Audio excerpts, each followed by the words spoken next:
Judith Guest's debut novel, Ordinary People, tells the story of the Jarrett family's grappling with loss and guilt in the wake of a traumatic death.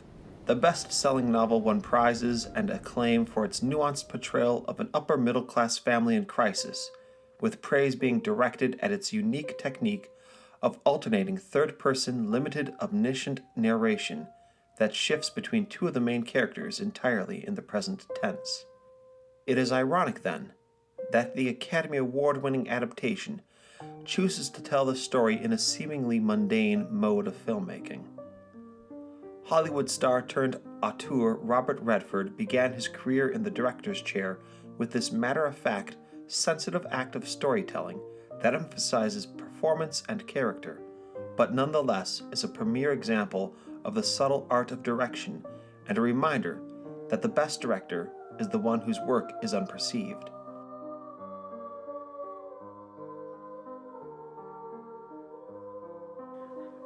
Ordinary People, as adapted by Redford and screenwriter Alvin Sargent, sidesteps the irony and pretense that regularly marks films of the American family, precisely because its direction opts for calm and measured filmmaking.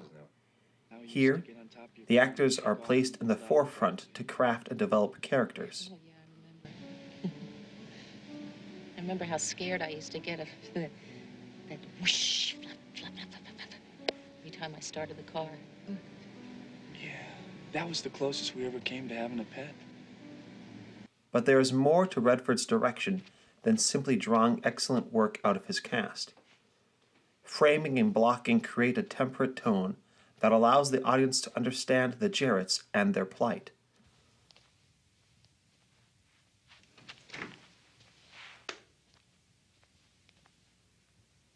Consider the way in which our protagonist, Conrad, is introduced in early scenes, framed claustrophobically with people closing in upon him.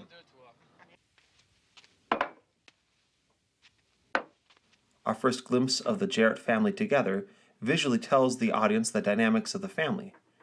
Parents Cal and Beth are divided by Conrad and how to respond to him in the wake of his suicide attempt and their older son Buck's death. Shots are held to reveal the interpersonal dynamics of the characters, providing the audience room to perceive the internal strife of their peers on screen. We even are afforded levity as Conrad and his psychiatrist, Dr. Berger, form a bond. It takes too much energy to get mad. You know how much energy it takes to hold it back? When I let myself feel, all I feel is lousy. Oh, I beg your pardon. I never promised you a rose garden. As the drama of the story unfolds, with the Jarrett family moving closer and closer to a reckoning with the past in order to find its way into the future, the filmmaking maintains its composure. Handsome compositions capture the realities of America in a way that presents the audience's own experiences to them for consideration. Swim meets, first dates, therapy, and family gatherings are grounded in the minutiae of daily life. Did she die in Idaho? I guess so. Why? But the straightforward depictions are not without their artistry. Hungry. It's French toast. It's your favorite. Yeah. I'm not really hungry. The sound design captures the unspoken hurt of Beth, You can't say French toast.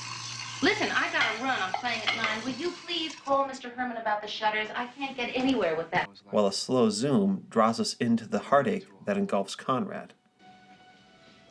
It's like falling into a hole and it keeps getting bigger and bigger. And you can't get out. And then all of a sudden, it's inside. And you're the hole. And you're trapped and it's all over, something like that. When flashbacks are finally revealed and the editing pace increases, the urgency is palpable because the rest of the film has been directed with restraint. Cuts are vertical. Really meant business. Get him to clear the driveway. Let's go. Conrad's own moment of acceptance is played with near silence, allowing the audience to contemplate the meaning of his memories. You know.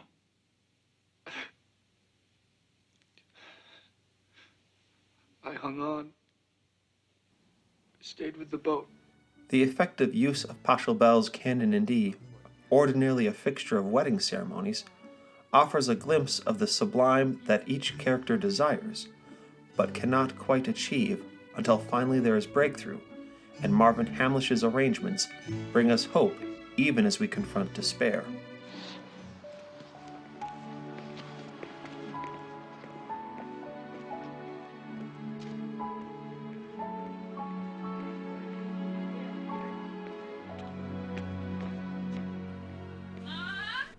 Far from a film devoid of artistic decisions, Ordinary People is a rich tapestry of thoughtful filmmaking that grounds its audience in the world of its story. Film critics and enthusiasts enjoy flashy filmmaking, but the work of a director is to understand the material at hand. Indeed, the best direction is the one the audience itself does not perceive, the invisible movement of a storyteller drawing the audience into a real place, encountering real people, if only through fiction.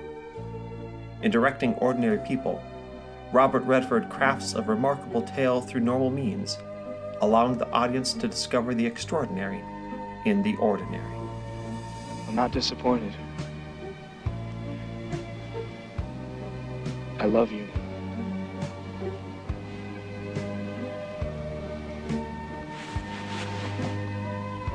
I love you too.